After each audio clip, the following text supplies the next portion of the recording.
I hit this issue today and here is the quick fix that solved it. If your Instagram stories have been compromised, follow these steps to recover them. Step 1. Check your account activity. Log into your Instagram account and check the activity log for any unauthorized changes or posts. This will help you identify what has been altered. Step 2. Change your password. Immediately change your password to something strong and unique. This will help secure your account from further unauthorized access.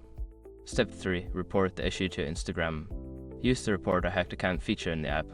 Follow the prompts to inform Instagram about the hack and request assistance. Step 4. Check for saved stories. If you have previously saved your stories to your device or to Instagram's archive, check there to see if you can restore them. Step 5. Enable two-factor authentication. To prevent future hacks, enable two-factor authentication in your account settings. This adds an extra layer of security.